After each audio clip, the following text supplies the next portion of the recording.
converso agora com o Gabriel Peter, escritor, cineasta, educador. Gabriel, obrigado pela participação conosco. Boa tarde. Boa tarde, eu que agradeço. Agradeço o convite e a oportunidade de divulgar o trabalho. Bom, Gabriel está em Fortaleza, né? Como é que surgiu aí, Gabriel, esse seu leque aí, né, profissional, né, de escritor, cineasta e educador, nessa tríade aí, e como é conciliar isso? Pois é engraçado porque esse projeto, ele nasce dessa junção, sabe? Eu cursava uma licenciatura, e aí, a época eu gostava muito de música, ainda gosto, né? Fui fazer um curso de princípios de técnica vocal e fisiologia da voz, uma semana universitária dessas que tem, né? Sempre na universidade. E aí eu preteri, nessa época, um mini curso de roteiro para participar desse curso. E no último dia, as meninas que estavam ministrando a oficina, elas me mostraram um pequeno trecho do filme Ligações Perigosas. Eu acho que você deve conhecer, de 1988, do Stephen Frears, né? Aquele filmão maravilhoso, em que o meu futuro biografado, né? Ele fazia uma pequena participação como um castrato no filme, né? Então, assim, no outro ano, eu entrei na Escola Pública de Audiovisual de Fortaleza, e aí eu empreendi um projeto, né, que seria de um curta, depois seria um longa, pelo tanto de entrevistas que eu consegui gravar, mas como eu não tive recursos para finalizar até agora, há uns 3 anos eu decidi que eu iria escrever uma biografia sobre, aproveitando todo o material que já tinha sido coletado, e também porque eu gosto muito de escrever, né? Então, assim, eu também tenho essa verve, né? Já participei de concursos literários, inclusive, e aí eu decidi transformar tudo isso num grande projeto, né, que pode se desdobrar em outras coisas, né, porque o Paulo Abel do Nascimento, que é o meu biografado, ele é pouquíssimo conhecido, né, no Brasil, porque ele morreu muito precocemente, né, então essa junção surge disso, sabe? Eu sou educador também, né, eu trabalho na rede municipal de ensino, mas eu não excluí nenhuma dessas dimensões da minha vida, né, eu consigo meio que equilibrar tudo na produção desses trabalhos. Perfeito. E falando a respeito aí do Paulo Abel do Nascimento, né? O Ligações Perigosas é um filme premiadíssimo, né? Com uma produção de época, né? Extremamente qualificada, tem vários prêmios nesse sentido. E é interessante a informação, né? De que a gente tem lá um brasileiro, né? E com um papel muito pontual, né? Que a gente está falando de um setor musical aí, né, histórico, raro, né, para o período do filme, etc., e que ele enquadra extremamente bem, né? Sim, o Abel, ele tem uma história de vida que eu considero mais extraordinária até do que a obra dele, né? Ontem eu estava, por exemplo, eu nunca tinha usado na minha vida Spotify, né? E ontem eu resolvi fazer uma assinatura para umas pesquisas musicais, né? Uhum. E eu percebi ontem, por exemplo, que infelizmente os discos dele não estão em catálogo, que é outra lacuna que eu gostaria de preencher, né? Os discos dele foram lançados na Europa. O Abel, ele foi um menino muito pobre, nascido em Fortaleza, em 1957, e que ele sofria provavelmente de uma doença chamada hipogonadismo, né? Que é caracterizada por uma produção mínima de testosterona. Então, por conta disso, a voz dele não passou pelo processo de muda, né? Quando a laringe amadurece, e aí ela é responsável pelos caracteres sexuais secundários, masculinos, barba, né, ponteadão, essa coisa toda.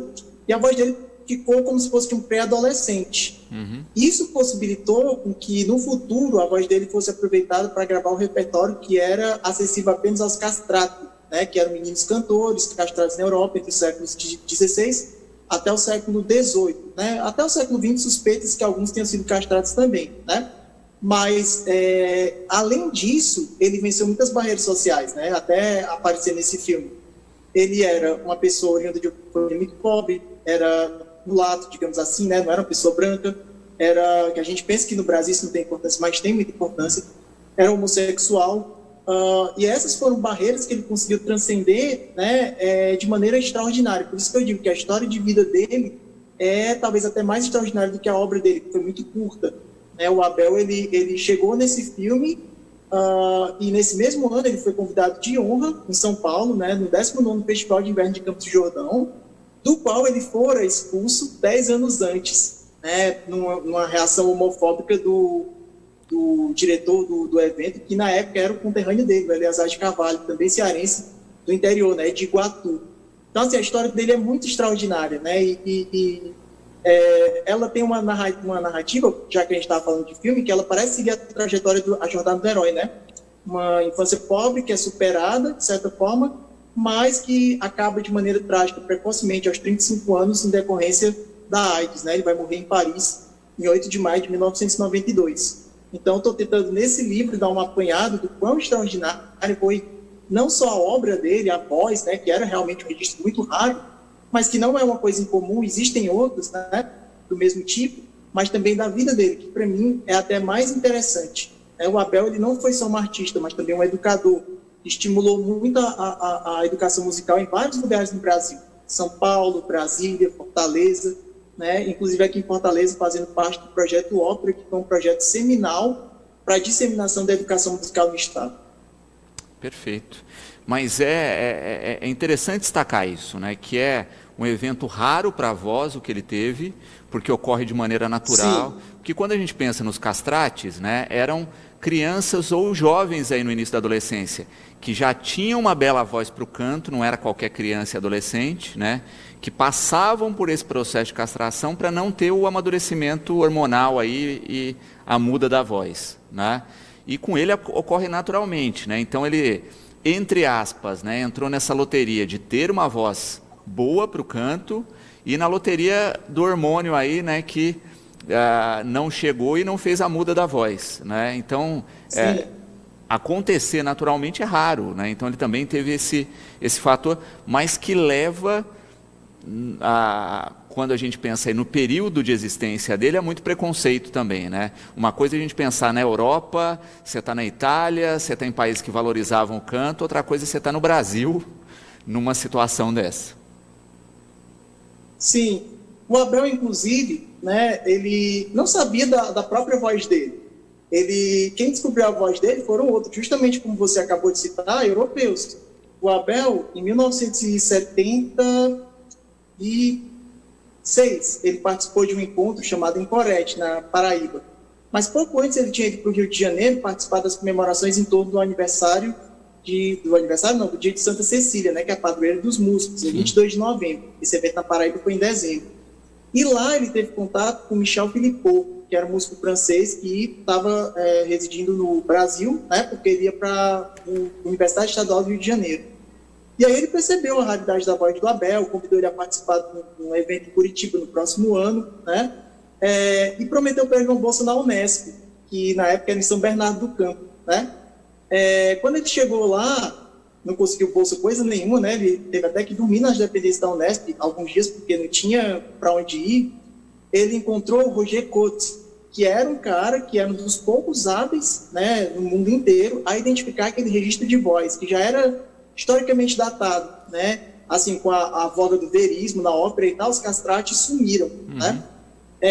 E aí ele conseguiu identificar o Abel, descobriu a voz dele através de outras pessoas.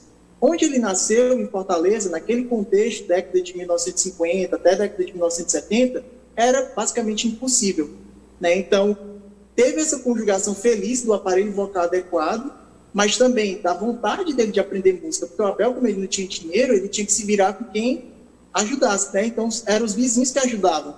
Ele aprendeu violão com o João Lima, né, que era um vizinho dele, que era professor e filósofo, aprendeu piano com Raimundo Nonato Ferreira, Ferreirinha, que também ajudou muito ele a viajar para os lugares, né, com dinheiro, essa coisa toda. E em São Paulo, ele finalmente descobriu a voz dele, que ele não sabia que existia. E de lá, quando ele foi expulso de Campos do Jordão, logo depois ele conseguiu uma bolsa para o Instituto do Renascimento Musical na Itália, onde ele foi estudar em 1978. Ele saiu do Brasil em dezembro de 1978 e volta ao Brasil em 1985, né, principalmente para implementar os projetos que ele tinha, né, de inclusão da educação musical, especialmente na terra natal dele. Pensar nessa jornada do Paulo é muito interessante porque, assim, tinha tudo para não dar certo, né? Mas ele parece que ele tem a sorte também de esbarrar nas pessoas certas nos momentos corretos, né? Isso também foi um achado aí na vida dele.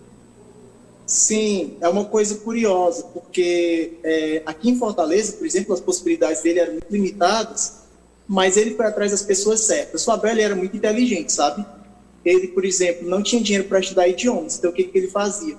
Próximo de onde ele mora fica uma das partes da Universidade Federal do Ceará, e lá tem um programa chamado Casas de Cultura, né, que é um programa de ensino de línguas que cobra preços simbólicos, qual eu frequentei também, e ele ia ouvir, né, nas portas, nas janelas das casas de cultura, né, para aprender, e ele já falava vários idiomas quando saiu daqui do Brasil.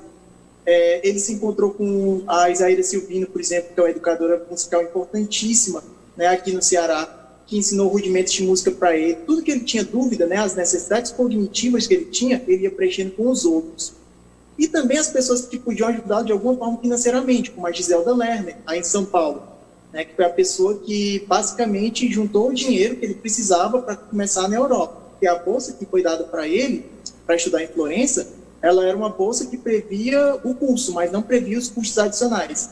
Então, lá na Itália, ele teve a ajuda do Centro Jorge Lapira, né, que tinha acabado de ser inaugurado, e também desse dinheiro que a Giselda conseguiu, né, fazendo um recital com ele em São Paulo, conseguiu apurar uma certa quantia para que ele começasse em terras europeias.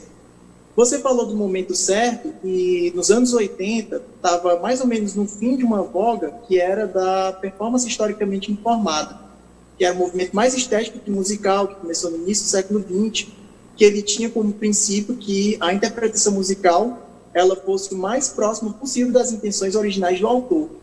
Então, imagine, nos anos 80, surgindo alguém que tinha um timbre, que poderia, através de educação, essa coisa toda, habilitá-lo a interpretar o repertório que fora escrito para os castratos, né, uma coisa que realmente chamava atenção. E o Abel ele foi uma unanimidade entre a crítica, ele não teve praticamente nenhuma crítica negativa.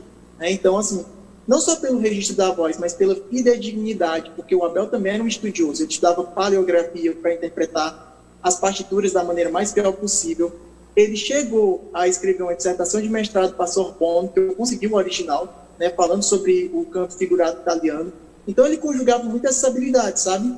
Não só a maestria na arte de cantar, mas também essa faceta intelectual que propiciava que ele interpretasse as obras da maneira mais fidedigna possível, né? O que é bastante perceptível no primeiro disco, sobretudo, que ele lançou, né? Que é Alessandro e Domenico Scarlatti, né? Cantatas e Sonatas. O último foi dedicado à música brasileira, que ele gravou em 1990 na França.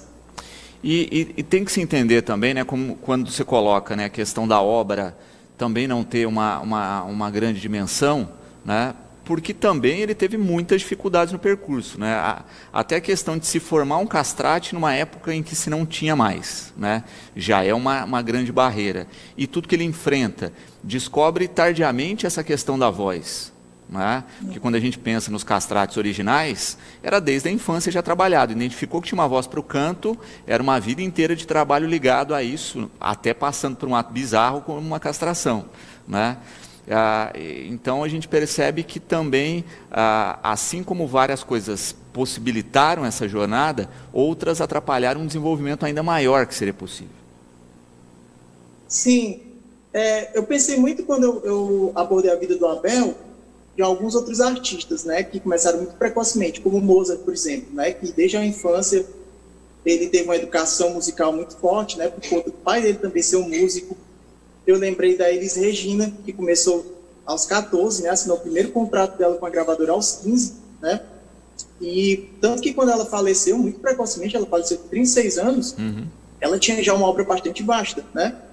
O Abel morreu aos 35, que sim, é uma idade precoce, né, para morrer, mas ele só teve 2 discos gravados, né, então, assim, realmente, essa questão da descoberta, algo que tardia do tipo de voz dele, esses problemas sociais também, né, dele não ter acesso desde cedo à educação musical, não ter construído essas pontes cognitivas desde cedo, né, não ter, provavelmente tiveram algum impacto tanto sobre a vida como sobre a obra dele, né, e assim, ela foi pouco difundida.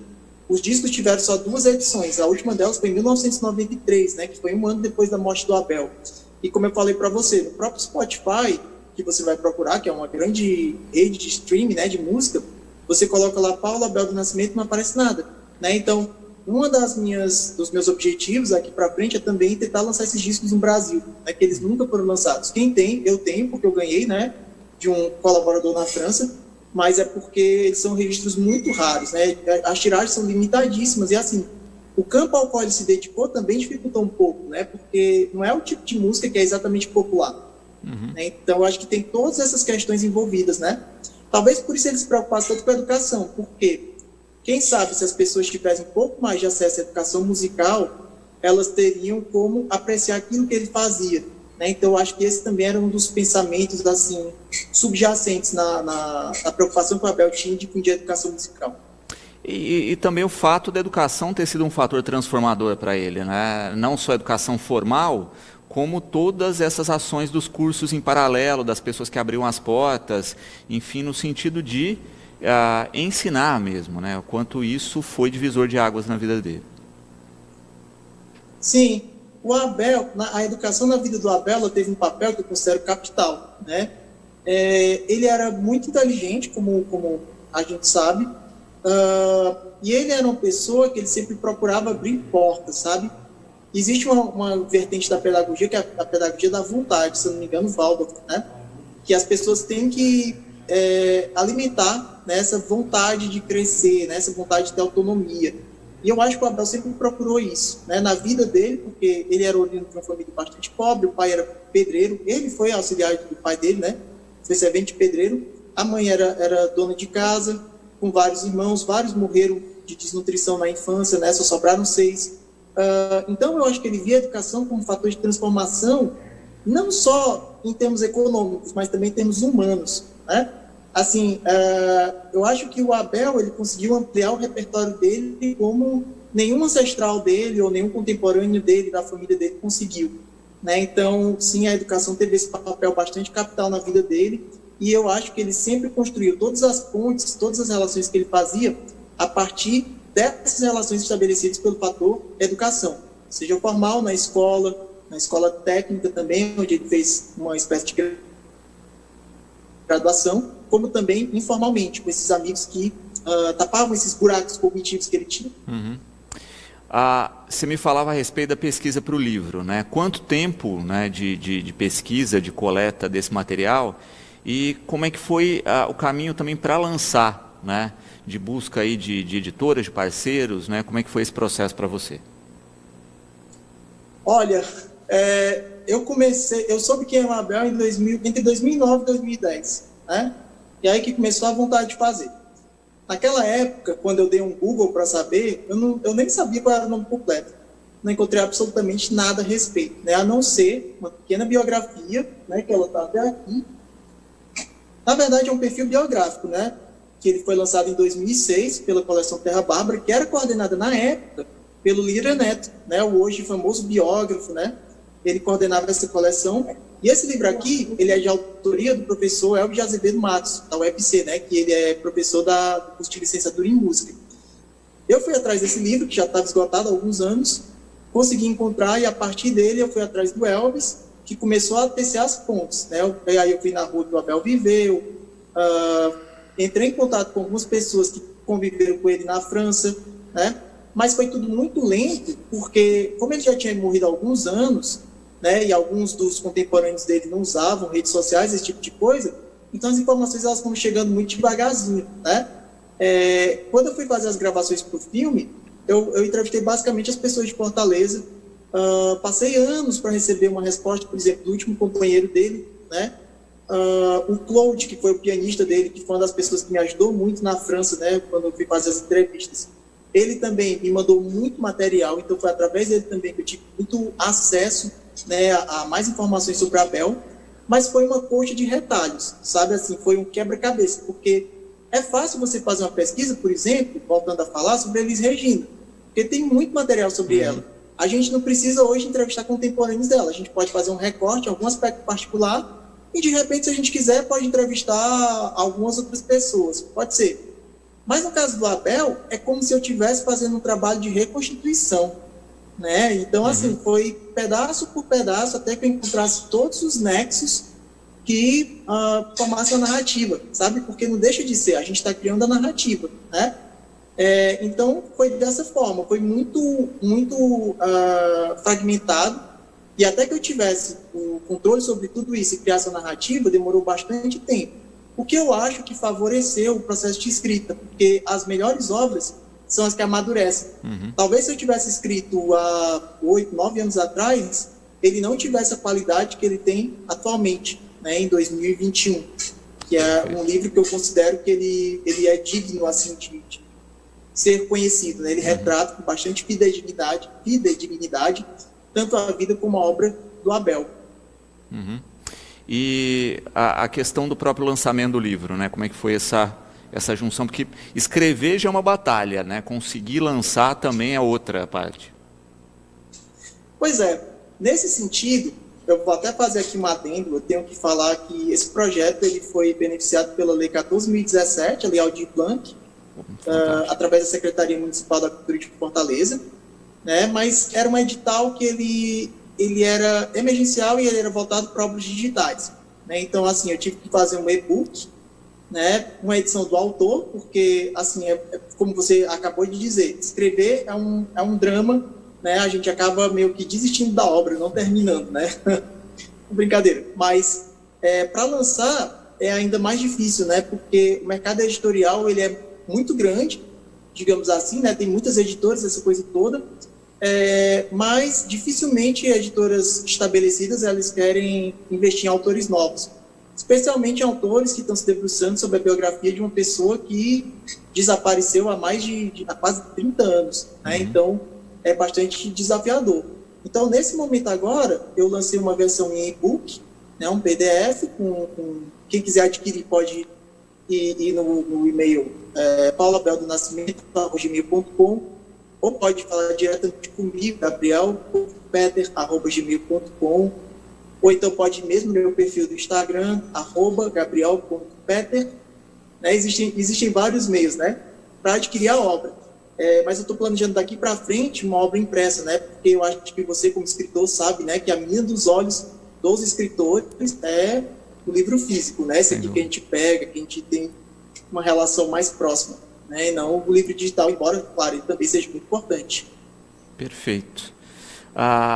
Gabriel, parabéns aí pela pesquisa, pela iniciativa. Eu acho que é fundamental. Uma das grandes problemáticas do Brasil, de fato, é a memória, né? A gente percebe o quanto a nossa memória prejudica o próprio país, né? Justamente porque, em especial, quando a gente pensa no segmento da cultura, porque as pessoas preferem muito mais falar mal do que existe do que resgatar os grandes valores aí que estão disponíveis, né? Então, o teu trabalho é fundamental nesse resgate. Espero que ele continue, né, que você consiga, de fato, lançar o material dos discos dele aqui no país e que isso se torne acessível, né? Tenho certeza que já mostra um potencial grande para a trilha sonora do cinema nacional, né? E de ser utilizado também dessa forma, mas também de uma ferramenta de inclusão na música, na formação musical no país como um todo, e que se faça de fato reverência à memória dessa grande figura, assim como tantas outras que a gente tem na área das artes aqui no nosso país. Gratidão por poder conversar conosco, e o programa que está sempre à disposição para falar da evolução desse trabalho e de outros também que você venha produzir. Bom, muito obrigado, né, pela participação. Espero que as pessoas se interessem pela história do Abel. Espero que, através desse trabalho, eu possa de alguma forma contribuir tanto para a memória da história da música aqui no Brasil, como também para a história da educação, né, da educação musical sobretudo. Tá? Então, muito obrigado pela oportunidade.